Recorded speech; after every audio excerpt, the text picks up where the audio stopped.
Okay, so welcome to On the Right Track, cohort number 2. Really excited about today because we're from our request from the previous training and cohort. People were really wanting to know how to do some industry analysis, just to be able to see, how to score their competition. So we're going to do a little bit of that today. And so you can always put things in the chat if you have questions, um, and we'll try to answer those as well. Hopefully we have a little bit of time at the end of our session today so that you'll be able to ask questions or make comments and so forth. So first thing is I'm going to share my screen, and we're going to go to making sure everybody now should be in our GECDC portal. So you should be able to access that now. So hopefully you've taken care of that. A few asked, how to get in the portal. You should have received your congratulations letter from us. And if you got that, then you should be able to kind of go into the GCDC portal. It's gcdc.trustedpeer.org. Should at least take you to the intro page. I don't want to go to Capital One, but you should be able to get into the portal. Having some technical difficulties here today. And once you get into the portal, that's where all our information is. So hopefully you've been able to get there. Also, hopefully you have been able to go into live plan. So I'm going to pull up my live plan as well. So those are the two main things you'll need to get into. You will always have to, with live plan, you'll always have to log in. So I'm going to log into live plan here on my end. So if you like to kind of follow along as we're doing this, you can do that as well and log into these sites. Okay, so that's my live plan, and this is my portal for the platform. So I'm going to sign in as well here. So these should be things that you have to do when you're actually going into live plan or even the portal, that you're able to see this information. So you're looking at my dashboard. Yours will look a little bit different. It doesn't have as much information. It's only because we're the manager of the dashboard. So that's why we have a whole bunch of stuff. But this is what you should eventually get to in the dashboard, is the platform here. So all of this now should look familiar to you. And as you scroll down and navigate, you will actually see a little bit of information. I'll kind of blow up my screen so everybody can see. So we have completed step 1. Basic idea, again, was just really design. A lot of you have existing businesses already or have at least started. So it was designed for you to kind of check and make sure you have everything you need, just real basic stuff, mission statement and all of that. So the assignments that we had in this particular assignment was to, do an introduction sheet and also do your vision and mission worksheet. So hopefully you submitted those. If not, please do that as soon as possible. And so today, what we're looking at is assessing the business, talking about feasibility and that kind of thing. So as well as looking at our financial statements and worksheets. So that's the next thing, is to turn in your personal financial statements as well as your startup financial statement worksheets. And the reason for that is so that you kind of get an idea of what kind of money you need and what kind of money you have right now. So we're going to do that the latter part of our session, but I want to go back here to the basic idea, because you were to do some research on your industry, look at your trends, your competitions, and so forth. So there was another sheet. It really wasn't homework sheet, but we just wanted you to work through it in the portal, so that you would be able to kind of see where your competition was, okay? I've added a few actual worksheets for today, so we can kind of talk through this as it relates to analyzing your market, okay? I've actually put in two worksheets in here. They're PDFs. One's called Market Analysis Template, and it is a growth wheel worksheet. We use growth wheel a lot, so that then you're able to really see how things work. That's not growth wheel though. And it's a worksheet, so it's really just designed for you to actually go into the worksheet and be able to utilize the worksheet. So I'm blowing it up a little bit so you can get an idea of what it looks like. But the worksheet is designed so that you can see who your market players are, okay? So you want to download, so some of you are asking, you actually download these sheets, and then when you download them, they're PDFs, so you can actually type in it. For instance, this market player information sheet, you just download it. It wasn't homework, it was just a tool that you could use. You can actually type in this work plan, this sheet.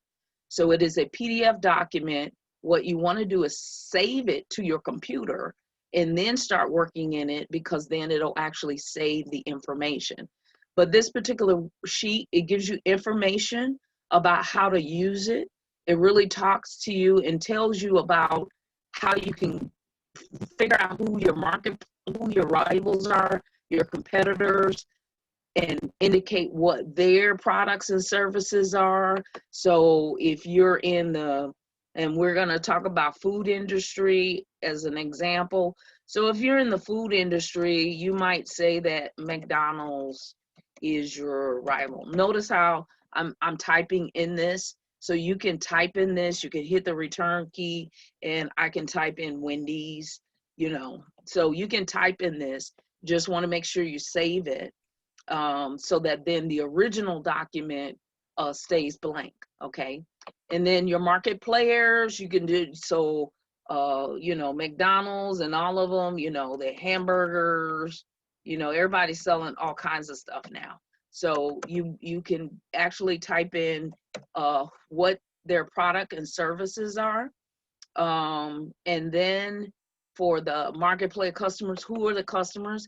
Back in the day, McDonald's was really designed for family.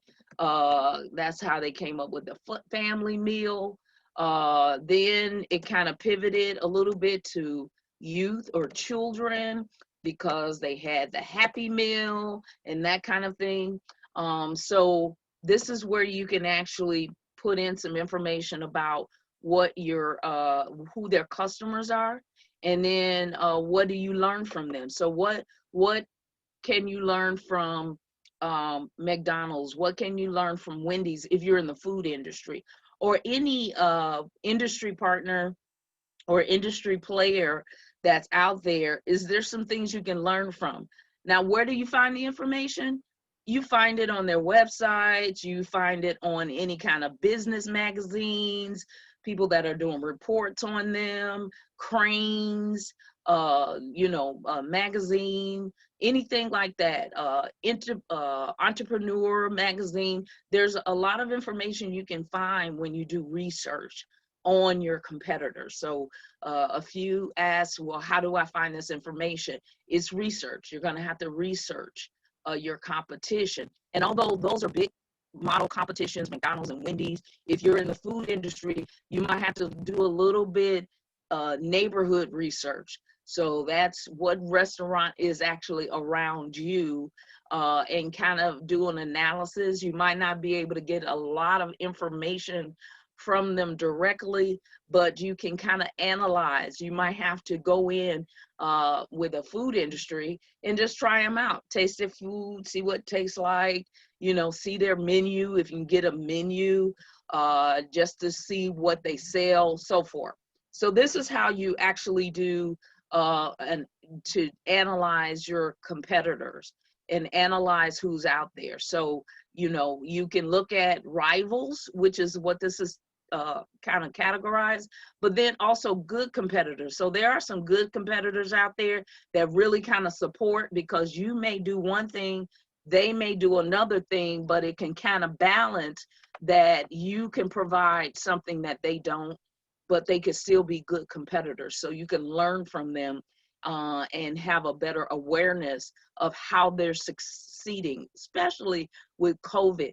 If you just take the time and listen and look at how people are succeeding, there's some businesses that are not struggling whatsoever. In fact, COVID in this pandemic is helping them, okay? So they're maximizing on it. There are some businesses that are closing down. I just saw this past weekend, Laurie's, the prime rib place, it's closing. So some businesses big name businesses weren't able to pivot because they depend on a large crowd to be able to generate their revenue.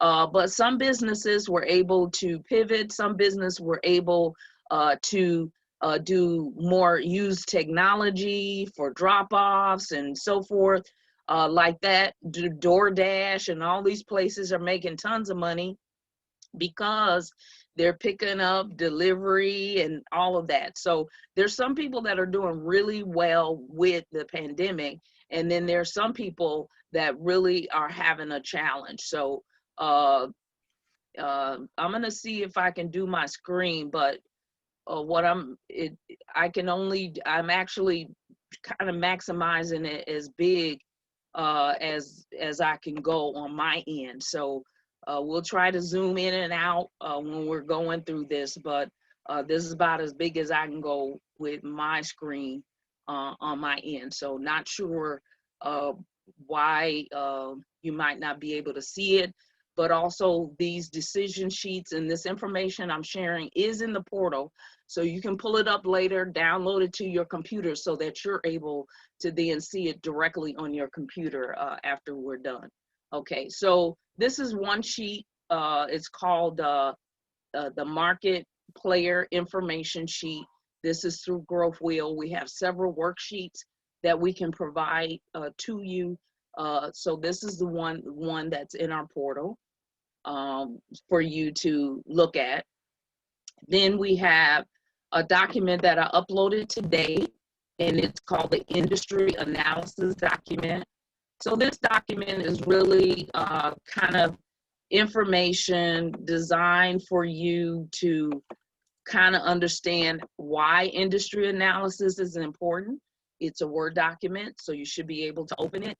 And it's something that I got. It was like an online article from 2015. Person wrote this that worked for QuickBooks. Okay, so Jay just really went through, how to use industry analysis to crush the competition.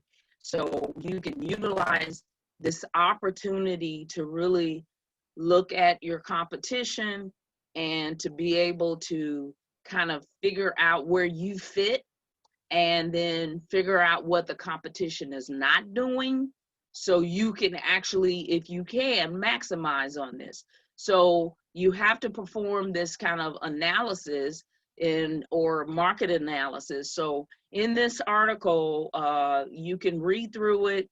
It talks about just how to look at the industry and be able to figure out where you fit, and do an industry outlook of what's going on. And particularly now, since you're pivoting, or you've had challenges, or you've had to change things with your business and your services, you have to actually go in and investigate now to figure out, because your competition that you had before might not be your competition anymore. So you need to figure out who your competition is and figure out what they're doing. So this is a great article. So I just picked out a few things, some methods that you need to look at as far as a quantitative analysis, really kind of looking at number of people, who the target is more mathematical. And then also qualitative, looking at the quality, what are their strengths, what are their weaknesses, and so forth. So when you, as this is not homework, it's just really to help you in order to kind of figure out how to do an industry analysis sheet.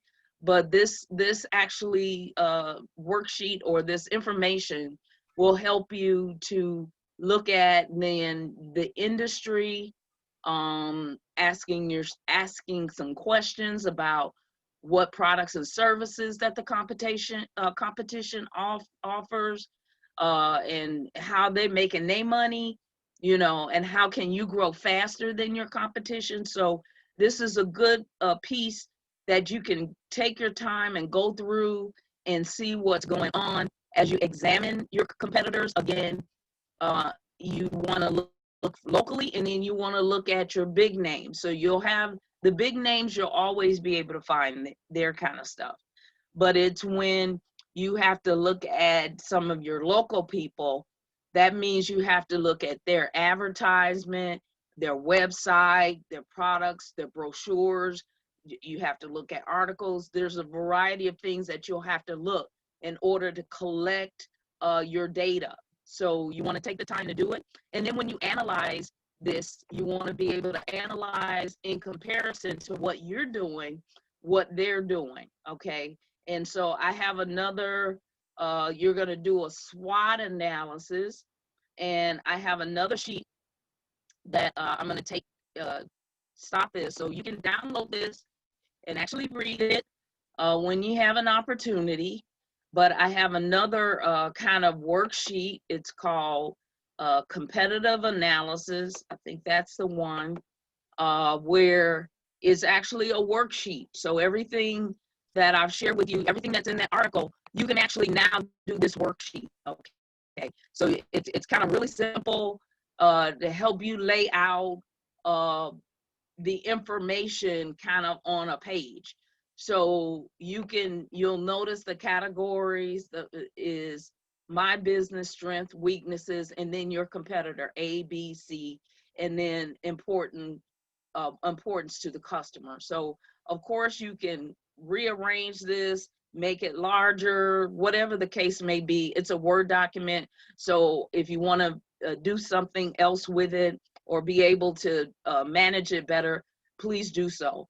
Right now, this is in portrait, but you can change it landscape, so it'll make it a little wider for you. But the idea is that you put in your products, so whatever that is, so whatever your products, your services, whatever it is, you put that in this category. And of course, you can always keep typing, and it'll widen. You can hit the return key. So this is adjustable. This document is adjustable. So if you put in products and you say catering, okay, I'm going to do that one.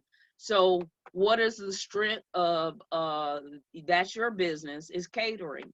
But what for the products, what are the strengths and weaknesses of catering? So, a strength actually would be, delivery maybe, and then preparing meals for other people, so that people don't have to prepare the meal. You can prepare the meal for them. So you can put different strengths related to catering. And then weaknesses. What are some of the weaknesses related to catering? So some had to put COVID because it really affected their ability to deliver and that kind of thing. So there may be some weaknesses in here that you might want to highlight. Then you'll look at your competitor. So whoever those competitors are, you're going to actually indicate who it is. So if it's like I did, McDonald's might be a competitor, or the local cafe down the street might be a competitor. You know, so you put their name, local cafe, you know, LLC, you know, I'm just making some stuff up, but, and then competitor C. So you could put another one in there. And then the importance to the customer. So what does customer want? In catering, it needs to be easy. It needs to be, you know, the price needs to be reasonable. But most importantly, the food needs to be good. Okay. So this worksheet you're going to do to help you with your competitive analysis. What you want to do is then take all the information that you're putting in here, because it's going to help you to then put that information in your business plan, because the business plan will ask you who your, or you will elaborate on who your competitor is, or who your competition is, and what's going on with the industry. So hopefully this is, I won't go through all of it, just wanted to show you that here are the factors: product, price, quality, service, reliability, stability, you know, expertise, all of that. So you will try to answer all of these as much as possible. Some of them you might not be able to, but hopefully you can put something in related to your business and indicate what those strengths and weaknesses are, and then indicate who your competition is. So some of your competition, right, in this area, you know, you put in the top ones that you really think are your competitors, and then you will start to compare. So with your pricing, you know, what is your pricing? Is it, you know, am I charging $15 a meal? Okay. Or I have a range, and what's the strength to that? What's the weakness to my pricing? And then with McDonald's, how much is McDonald's? You know, McDonald's has the value meals and all that. So, you know, although you're charging 15, McDonald's maybe with the value meal is only 5 for a value meal. Okay. So you get the idea of what you need to do is to fill in this information. Save this document, because you're going to reference this document later. Okay. So I'm going to ask, are there any questions or ideas or anything like that related to this sheet right now? Yes, tomorrow I have a quick question. It's Chanel. I had a question in regards, since you were talking about the food industry, competitive analysis. So when I'm doing my life plan, like my business plan, and I put my competitors, I feel like since there's pretty much a wide range of competitors, is it okay if I like kind of group them together? Give an example, like McDonald's, Wendy's, they're like fast food, fast casual, because I'm kind of in the range of, I'm dealing with restaurants like McDonald's to like restaurants like Buffalo Wild Wings. Then I'm also still dealing with my business, DoorDash, Grubhub, and Uber Eats, because that is what I put on my business plan. But I was just wondering, because it is so many restaurants and so many food and beverage like services, could I just group some together? Yeah, and definitely you can categorize as far as fast food. So different types of restaurants and industries, you can put them in those categories. So then that would lump everybody in. Go ahead, Ray. One of the things, hi, this is Ray. One of the things that I think would be useful to think about is really, what is your base?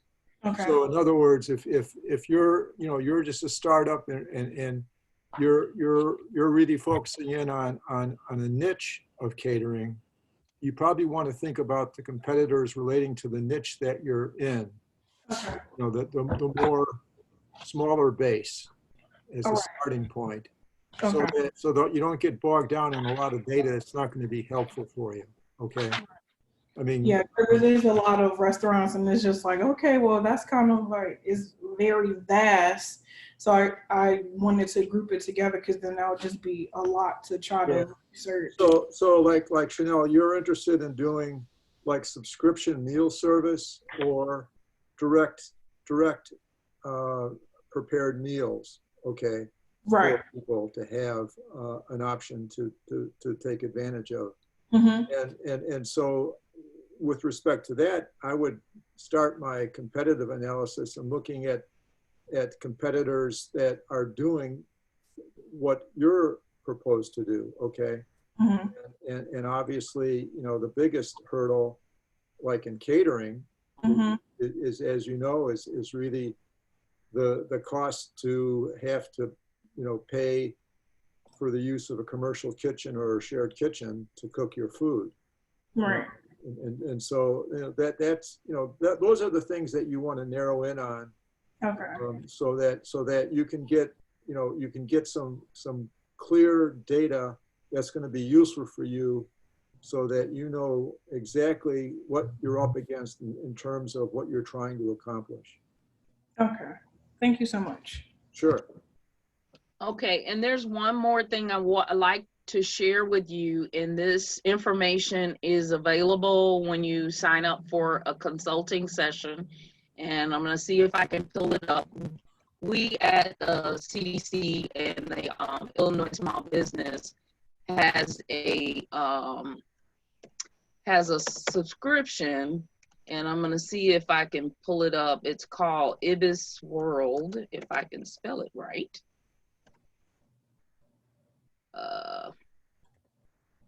And it gives us the opportunity to then do some research analysis stuff.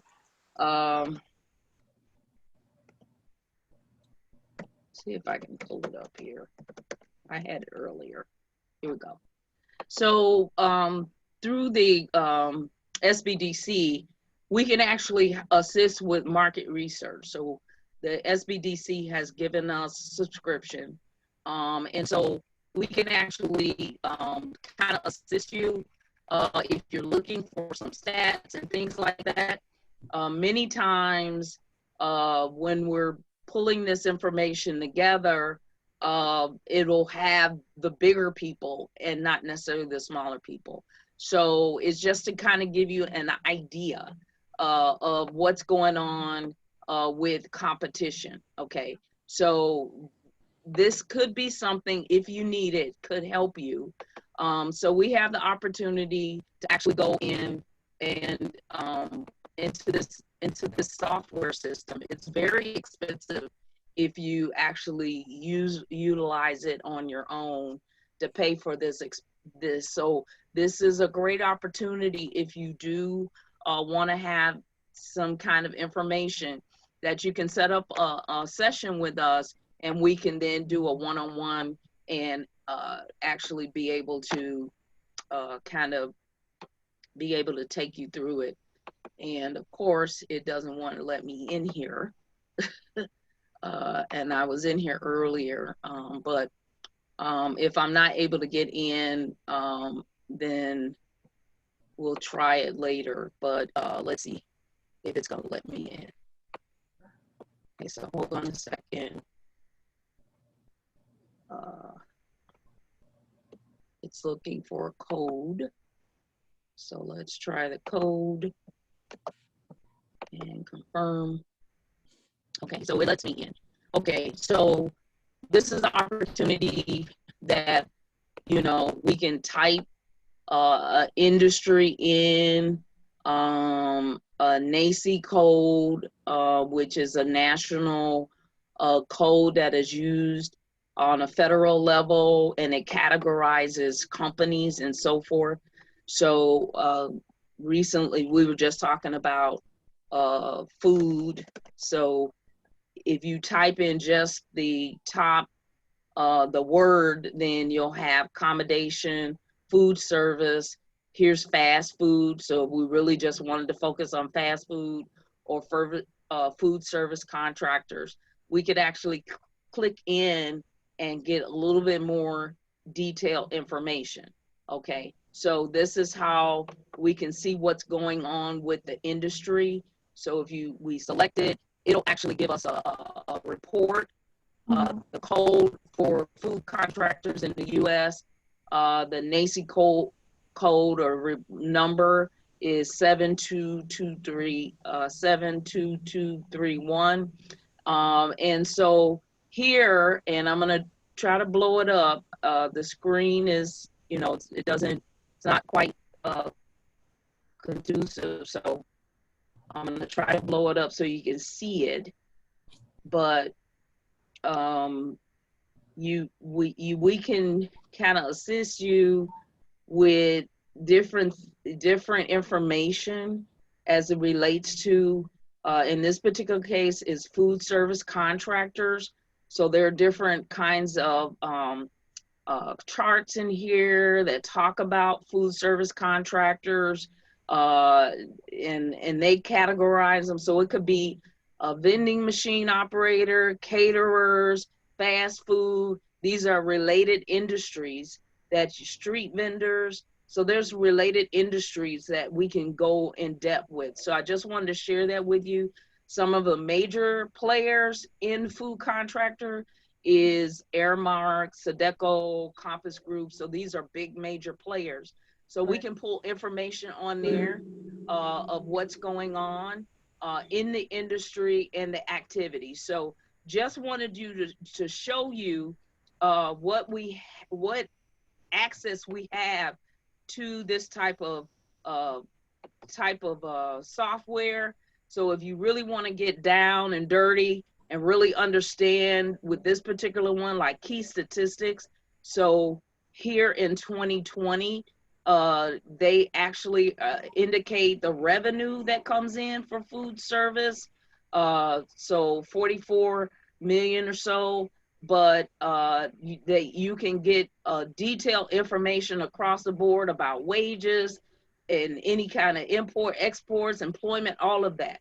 So if this is the type of data that you need, then you can also see they anticipate growth by 2021, by 2025. It's, they anticipate that this growth will happen to be about $53 million or so. So again, this is information that I just wanted to show you to let you know that we have it available. You just need to set up an appointment with us, and we can actually go through IBIS World and to be able to actually type in a keyword or a code.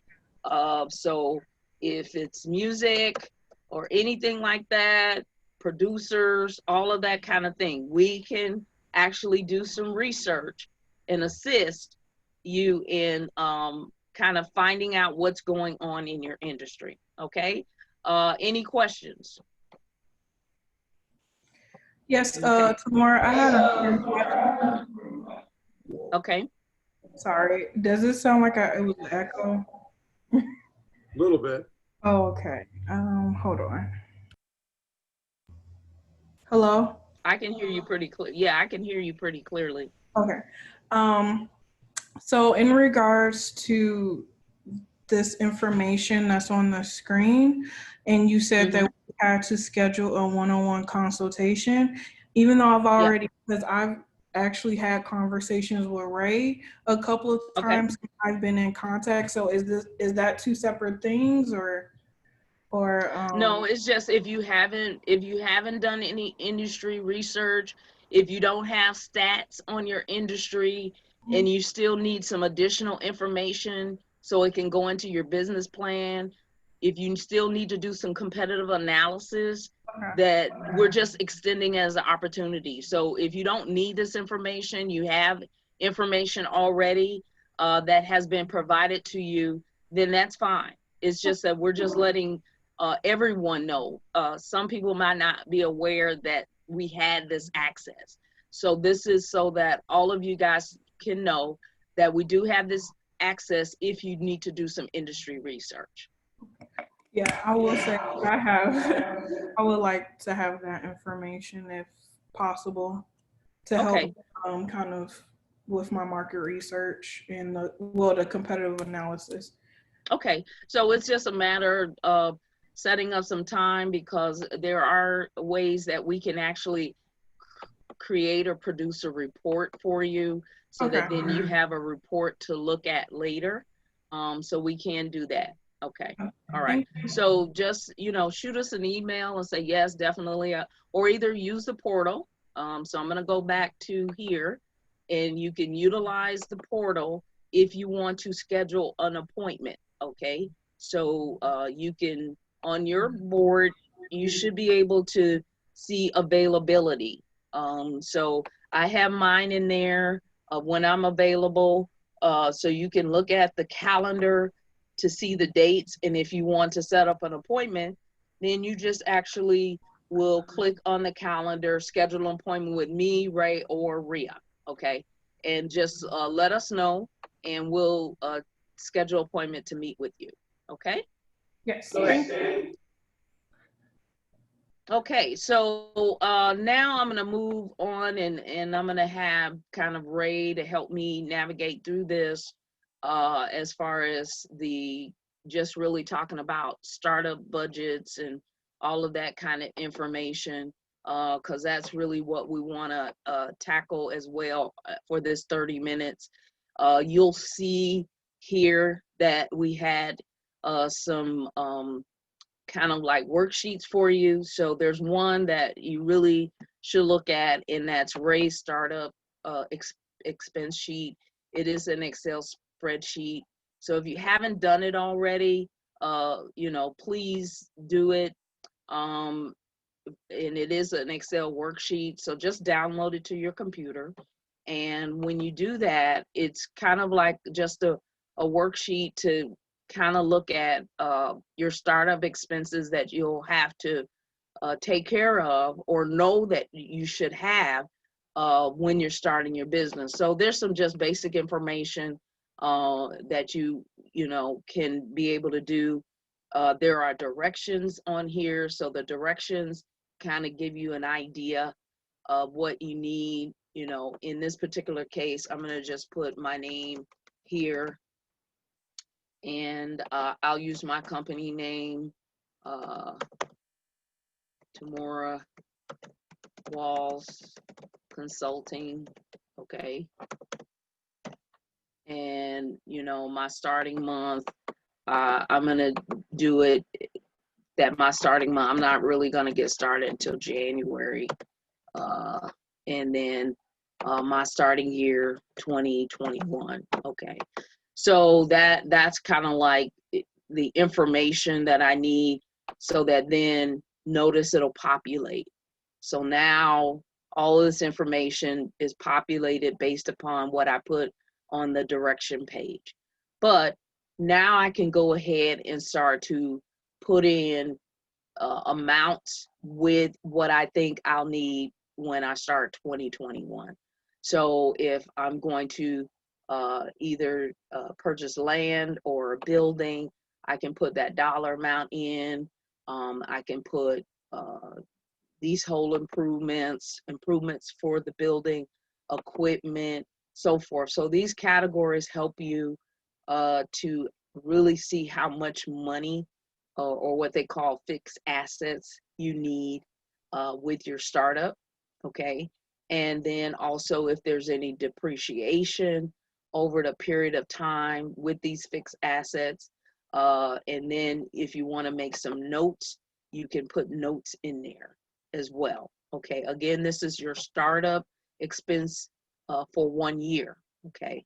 And so this balance sheet really helps you to figure out how much money you need before you actually get started. If you started already and you're kind of pivoting your business, you still need to do this, because you'll need to be able to indicate how much money you need now related to your startup. So you can use this Excel spreadsheet, and let me blow it up so everybody can see it. But you can use this Excel spreadsheet, download it to your computer. Some of it actually pre-calculates, so it has formulas in here. So all you're doing is putting in the dollar amounts. If you have any inventory and things like that, you're putting in those dollar amounts so that then you'll get the total amount of required funds that you'll need for operating capital. Okay, you can put notes in here as well, but this gives you a good idea of then the amount of money you'll need to get started. Then this section talks about source of funding. So where's your money coming from? 21.99% is coming from me. Okay. So then if you have outside investors, you got other people, if you got loans or mortgage, credit card, debt, whatever the case may be, you will indicate your total source of funding and what those totals are. And if it's a loan, you're putting down your loan rate and the number of months or the term you have to pay that loan off, and then also your monthly payments. Okay, so it's quite detailed, but it really gives you a good idea of what monies and where you're going to get the money in order to actually get started. If you have an existing business, this is for existing businesses, then you would indicate if you have accounts receivable, prepaid expenses, or accounts payable and accrued expenses, so that then you know actually how much money you have on hand right now. Okay. So, Ray, did you have any comments or ask for to fill us out?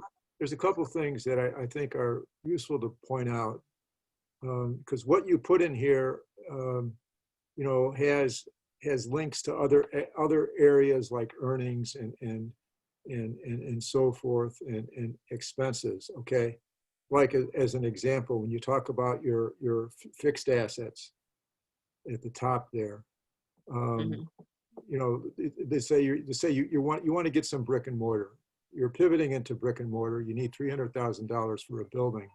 Okay, and so that's a big ticket, obviously a big ticket factor for a pivot. All right, and it's something that you would take under careful consideration. Now, a mortgage, you know, you can get, God created Google for a reason. So you can look up, for instance, how much is it going to cost me a month, okay, for $300,000 mortgage, and you know, all you do is put in the numbers you want to. They'll give you a formula based input that you can put in right from Google. You can get a Google selection. It'll say something like mortgage calculator in the Google selection. You just pop that in there, put your numbers in there, and you're going to know, because it's useful to know. You want to know, well, how much is this mortgage going to cost me if I have to buy this building and I don't have the cash to do it? It's going to be, $2,400 a month. Depreciation as an example, you talk about that what that means is that building that you're buying now has a depreciated life of 20 years. That's a tax factor. So the IRS is saying that for tax purposes, you can write off 1/20th of that building as an expense, saying 1/20th of this building's being used each year. And that's an expense, okay? It's a non-cash expense, but it's an expense. But it does reduce the carrying value of your building on your balance sheet, okay? So right now, when you're buying this building, that's an asset, right? It's on your balance sheet. But the next year the next year it's not going to be 300,000. It's going to be, it's going to be 1/20th less than 300,000. And so, those are things that are they're things that are important for you to keep on top of, because you want to make sure that you understand what the impact is of the things that you need to pivot to, or the things you need to get started. Okay, as you go further down this spreadsheet, you'll see, as an example, I think you'll see some input that was put in for the interest rates on things. If I think you go down a little bit further, you'll see that. Yeah, okay, like this is how you, in other words, this is what we need for funding on the top part there. And then it's saying, what are your sources? Okay, you need this money for funding. What are the sources of that funding going to be? Okay. And so you're saying, as Tamara said, I've got $100,000 of my own money in here. Okay, owner's equity, $100,000. And so then you're saying, well, what am I going to need to borrow? Okay, if you're, the loan rate is just something that was filled in. I mean, that's not the real loan rate. 9%. If you're paying 9% on a commercial mortgage, you're paying way too much. Okay. And so, it's probably going to be 3% or 4% on a commercial loan, but it's those kinds of things, because that's going to matter. And as an example, I don't know how this here. Yeah. Okay. So you can see how that number changed dramatically. The commercial, the mortgage went down considerably on the basis of putting in a lower interest rate. But, what matters at the end of the day is, what is it going to cost me to get what I need to get to either pivot or to get started? And what's my capacity to do that? How much do I have? How much do I have to borrow? And then understanding that with respect to what are my projections going to be for earnings through time. And so you want to know that I'm going to have earning capacity to overcome these ongoing payments through time. Those are going to be my fixed costs and my variable costs. And so when you put in your projections, you want to be on top of these inputs so that you realize, do I have the capacity to make a go of this or not? And so these are important. The startups are important. And when you think about the startups, you also need to be thinking about options. As an example, Tamara wants to buy a building. Well, maybe she can lease a building. Okay, rent a building, and so that's it's either a buy or lease option. And think about equipment. You can buy equipment, you can lease equipment, or you can buy used equipment. There's different options you can consider, and you need to think about what's the best option for me, because that's what's important.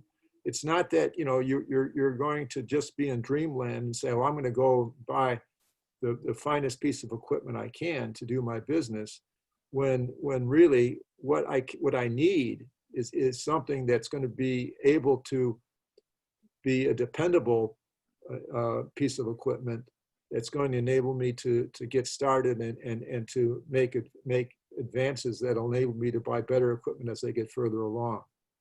So those are just some of the things that are relevant. Some of this can be overwhelming, okay?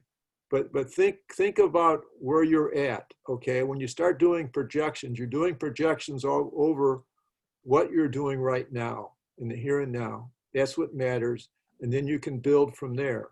Once you've got your base built, and you got your assumptions figured out in terms of what am I trying to pivot to, and you might be pivoting into something that's completely different from what you're doing now, because in essence, what you're doing now doesn't have any revenue associated with it because of the circumstances of COVID.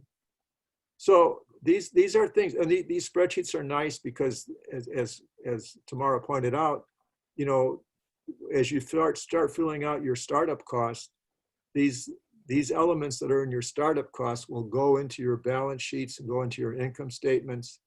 And then as you get further along, you've got all the data you need to make sense of where the realization of your projections, so that you have something that you can use as your, if you will, your roadmap, so that when you're not making your projections, you need to do something. You need to do something on a real-time basis. So that's the purpose of getting this data together so that you can put yourself in charge. Okay, thank you, Ray. Sure. The last sheet that I want to show, and I'm gonna see if I can pull it up, is, and there are many out there, but it's called the personal financial statement sheet. And this is really so that you could look at kind of your personal budget and be able to kind of see,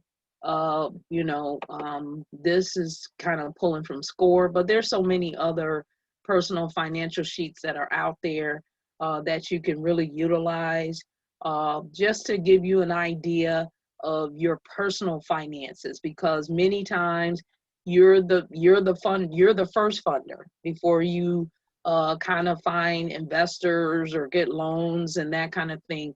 You fund your own business. Okay. So this kind of sheet just really helps you to be able to put some information in there so you can visually see what your business is, what in your personal finances are, so that $100,000 that I say I was going to contribute on my startup, then this kind of gives me an idea of what my personal bills are to really make the determination if I have $100,000 to contribute to my business. So this is what this is designed to do. It is an Excel worksheet, so it kind of helps you to input data, and then it will actually calculate it for you.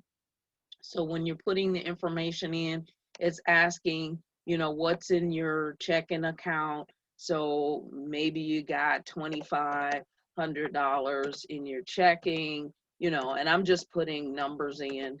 And then maybe in your savings, so you have $7,500. If you have any bonds and certificates and all of that, you can put that in mutual funds. So like if I have a mutual fund or an IRA or something like that, and I got 10,000 there, I may have that information in.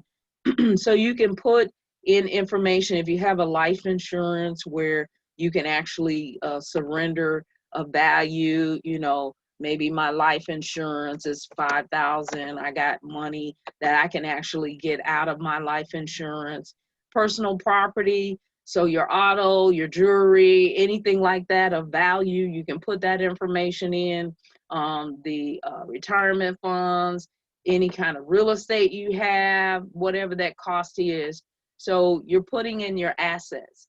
And if you have more specific ones, then you can put those in as well. So just putting that information in, I may have more information in here, but putting that information in, I'm kind of like at 25,000 as far as assets are concerned. But then I also want to look at my liabilities. So now I'm looking at my credit cards. So my credit cards, and I got $5,000 of credit card bills that I'm paying, any kind of notes or anything that are considered liabilities, taxes, if I owe taxes, anything like that, real estate mortgages. So if I have a real estate mortgage or something like that, and my mortgage is, and I'm just putting in a number here just so I can see where I'm at, and any other liabilities, then my total liabilities is 105,000. So my net worth is 80. Okay, so pretty not on the positive side, but as you fill in information, you really need to sit down and really figure out what your assets are and what your liability. I didn't put in some other things, but I have other assets that would kind of hopefully balance this out so that you have more assets than liabilities. Go ahead, Ray.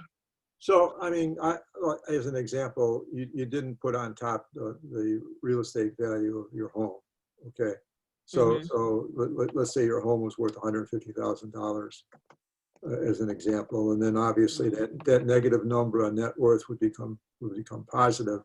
But the point is, you know, some of these, you know, some of the things you put in, you know, not being familiar with in essence, the implications of forgetting something, you know, you don't get frustrated because of that. You know, just don't try to figure out that, well, okay, I'm just going to put in some numbers here and see what happens. That's not the objective. The objective is to put in what you know and what you are certain about, because you want this to be something that you know you can use to help you make decisions. Okay, you can't make decisions on just some junk numbers you throw on a piece of paper.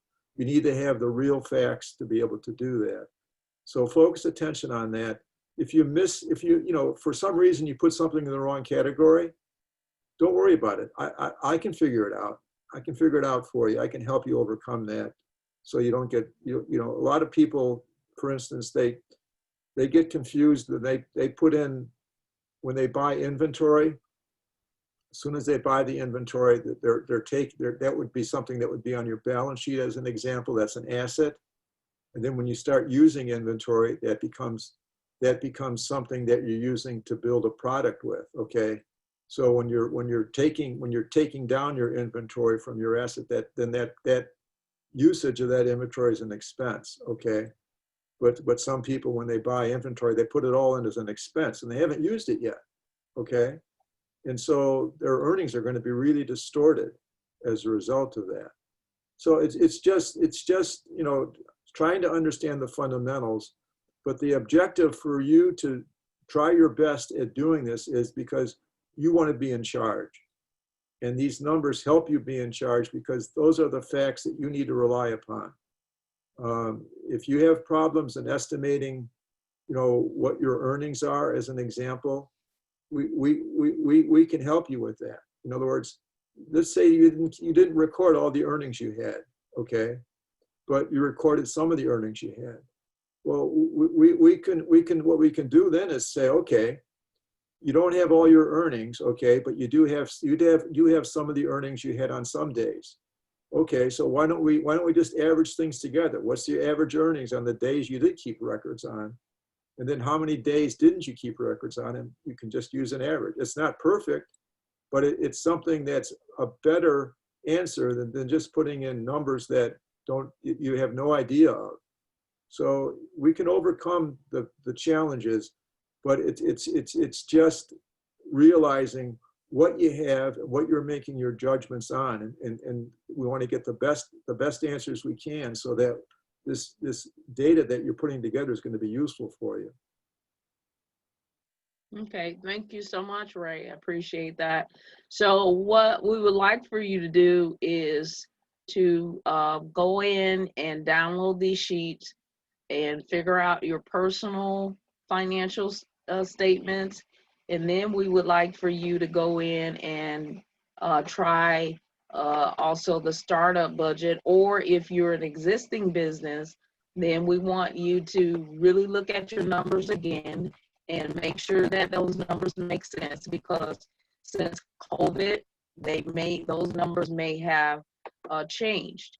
So we want you to go in with the startup budget and make sure that these numbers are making sense for this year, for 2020, as well as if you want to try to project, come up with numbers that you'll need. If you're not really doing anything right now in 2020, what you will need for 2021. So take the opportunity to be able to actually do these. These sheets are available on the platform. So all you have to do is just click on the title and click. My suggestion is use the one that says Ray Startup Expense. The other one is a startup budget, but it's through SCORE, so it's a little bit more, it's different. But we want you to utilize those sheets and start working on that, so that when we get to next week, And we start looking at, or the week after, and we start looking at financial plans and start module number 2, we want to make sure that you kind of have some numbers already. And so working on and doing those sheets are going to help you pull together those numbers. If you're having any challenges, you have any questions, then give us a call so that we can set up a time and help you to get through these numbers. So like Ray said, don't get frustrated with it. Don't get discouraged. Don't just decide, okay, forget this. I'm not going to get it. I don't understand it. That's when you're thinking that way, that's when you're supposed to call us so that we can kind of talk you through it, help you through it so that you can get it done. That's what we're here for, okay? So that will be the next step, is to do the feasibility, your industry analysis if you haven't done it already, and then also do your budget sheets, your startup budget and your personal budget. Okay, so are there any questions? Let's see here. So question is, for the other assets, can it include income from the job? I completed the personal plan, but okay. So Ray, for assets, could that be your job income? Well, you know, what your assets are really tangible things, okay? Those you know, your assets are really derived from, you know, what's left over from your income, okay? You have income and then you have expenses. So, you know, that's reflected on an ongoing basis, like in your checking account, all right? So what do you have left from your income is your asset. You know, it's what's left from your income after you pay your expenses. You just can't put in your whole income as an asset, okay? Because in essence, a lot of it's used up on what you need to pay for through time on a real-time basis. So if you've got, you know, other assets is usually something that's, when you see that on the balance sheet, usually it's something that is unusual. Okay, it might be like, I've got an expensive antique clock. You know, that's my other asset. You know, I have art or something like that. That's valuable. So but for purposes of our needs, what you're trying to nail down in your personal financial statement is, what cash do I have on hand that I can say is mine? All right, because you want to figure out where you are at the end of the day of your cash balances and things that are liquid. Okay, because that's the things that you can use to help you pay for what you need. Okay, your mortgage, your real estate that you've got is your home. You might have some equity into it, okay, but it hasn't been drawn down.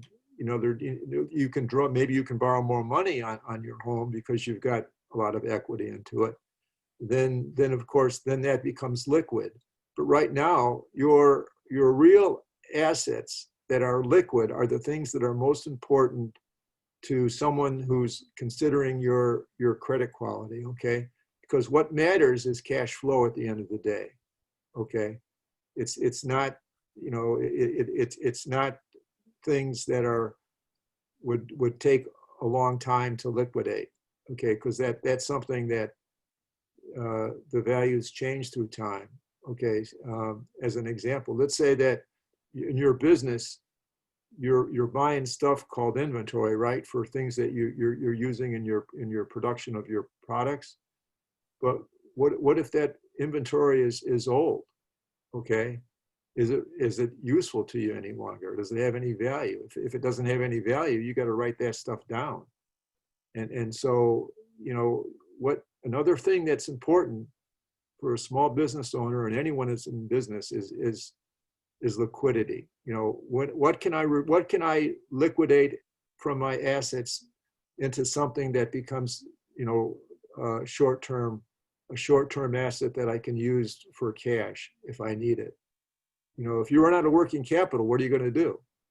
You got to do something about it. You have to liquidate something, or you have to make arrangements to get some line of credit to overcome your shortfall in working capital. So, I don't want you to think that you're responsible for every little detail that's deep in the weeds with respect to financial matters.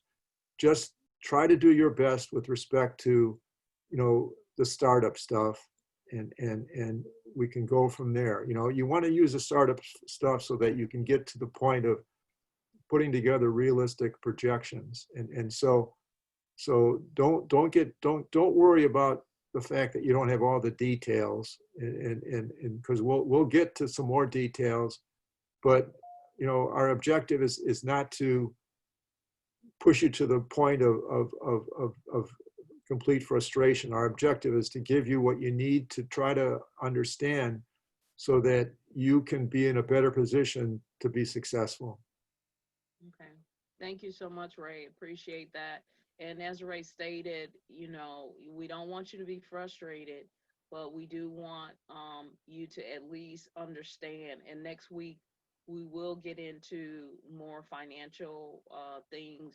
So that's a part of our service and training to you. So we will give you a little bit more information as relates to financials and go through some case studies and things like that.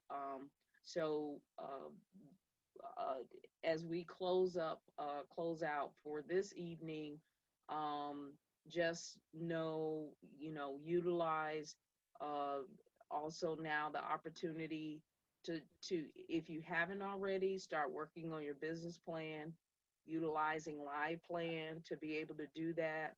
We showed you last week how to go into Live Plan and to start building your business plan.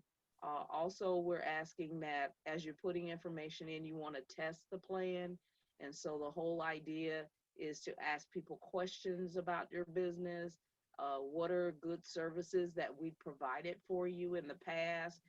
So test your plan just to make sure that you have the right target audience and you're offering the right services. So are there any other questions or anything or statements or anything that you need to make on tonight? Okay, if not, great. So make sure that if you have assignments that are due, make sure you turn in those assignments so that we can help you evaluate. It's best to kind of keep the pace with this so that then if there are any challenges or anything, we can support you. Just to make a note that this week is National Business Week. So you can go to sba.gov and register, and there's all kinds of workshops and things that are available. It started today. So this week, if you want to register, the SBA is offering various workshops. Also, there's some grant opportunities out there through the Department of Commerce and Economic Opportunity. It's called the Big Grant. So you might want to check that out if you are eligible for that, and check out that grant.